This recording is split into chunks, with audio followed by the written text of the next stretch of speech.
Huset her bag mig, det er Café Gondré, og som ordet siger, ja, så er det en café, og det har det været i mange år. Det er det første hus, der blev befriet under 2. verdenskrig i Frankrig, og dermed også i Europa. Og det er et meget, meget specielt sted. Det er ikke til at lade dig filme derinde, så hvis du vil opleve det her sted, ja, så er det her, det foregår. I dag, der bestyres caféen af datteren, Madame Alette Gondré. Madame, vous pouvez raconter un petit peu de votre parent? Mes parents, quand ils ont acheté le café, ici en 1934, mon père était de Deauville et maman était de près de Mulhouse. Donc deux personnes absolument charmantes, très modestes, mais qui aimaient beaucoup recevoir les gens du village et les gens des environs. Donc c'était un endroit déjà très connu, qui était très convivial, où les parents étaient tous les deux de très bons cuisiniers, donc on y mangeait aussi très bien. Et puis, bien sûr, ils ont voulu commencer une famille. Donc ma sœur Georgette est née, et puis moi, je suis née. Donc en fait, deux fillettes pendant l'occupation. Donc l'histoire de mes parents dans ce petit café était, parce qu'ils étaient déjà connus, ils avaient aussi deux langues qui étaient importantes, c'est-à-dire que maman étant née en Alsace, elle parlait l'alsacien, qui est un dialecte, et mon père parlait l'anglais. Il avait travaillé dans une banque britannique à Paris. Donc dans ce café qui était un endroit fréquenté par les habitants du village, lorsque les Allemands sont arrivés pour occuper le village, nous en avions 54 contre 100 habitants. Donc en fait un contingent assez important.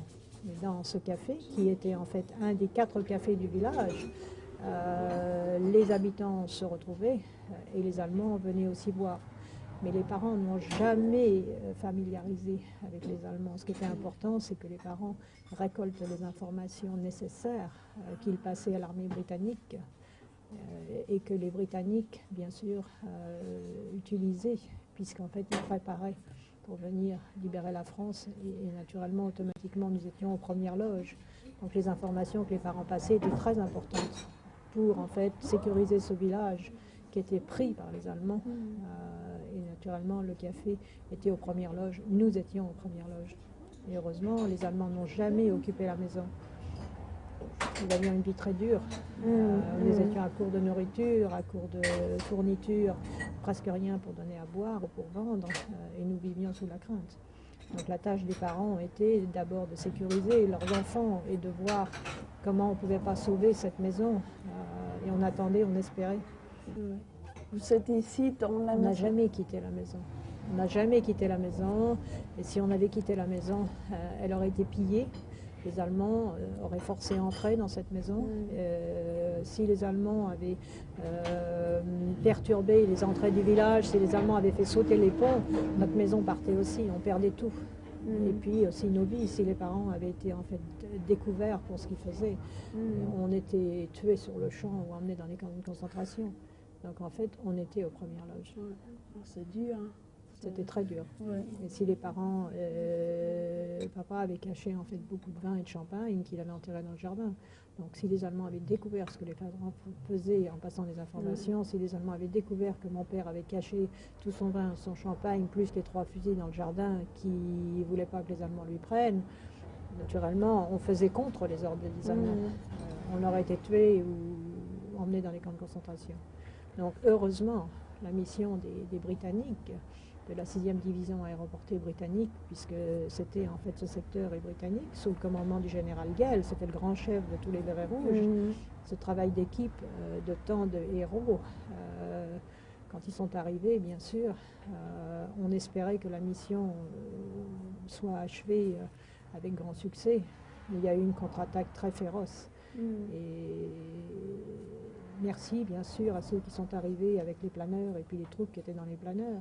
Merci à ce 7e bataillon qui a fait cette relève, qui devait en fait sécuriser les 2 entrées du village plus les passages sur les ponts, qui en ont perdu en fait plus de 60 en 20 heures de bataille continue. Et puis à tous ceux qui ont fait la continuité pour ce travail d'équipe. Quand ils ont pris ce café dès la dernière heure du 5 juin 1944, et il est devenu un petit hôpital. Donc ce n'était déjà plus notre maison. C'était leur maison et aussi leur sanctuaire, une petite chapelle. C'est pour ça que de l'extérieur, elle est très modeste. Oui. Elle a les mêmes couleurs, elle a la même taille. Il y a les drapeaux pour les alliés, les souvenirs que les vieux soldats souhaitent voir sur les murs. Elle a son charme, elle a ses traditions. C'est pour ça qu'ils l'adorent. Et quand ils reviennent, ils la respectent. C'est pour ça que je la préserve très précieusement. Oui. C'est le petit cocon de l'histoire qu'on Oui, partage. oui. Et c'est pour ça qu'elle a ses traditions. Oui.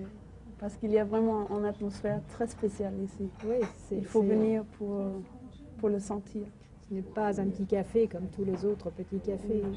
Elle est toute petite, comme ils disent en anglais, a home, mais aussi avec un large age for history, où il y a les armées des alliés qui viennent en briefing.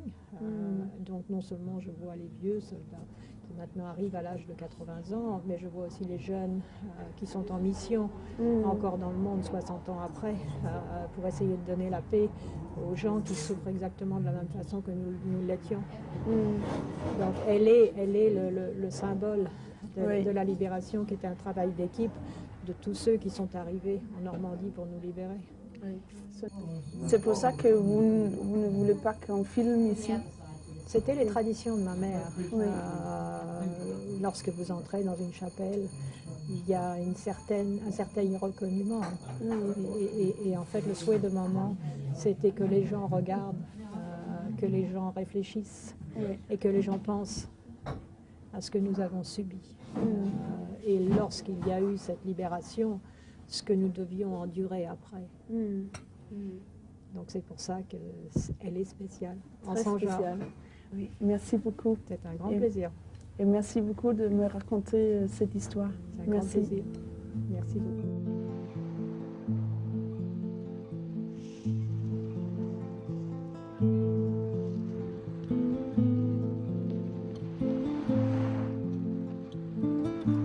Efter min mening, så har Normandiet rigtig meget at byde på, og det ligger kun 1 til 2 dages kørsel fra Danmark. For det første, så kan du være 100% sikker på, at du ikke går sulten i seng, så er det i hvert fald din egen skyld. Og for det andet, ja, så er der utrolig smuk natur, og så har Normandiet en fantastisk spændende historie.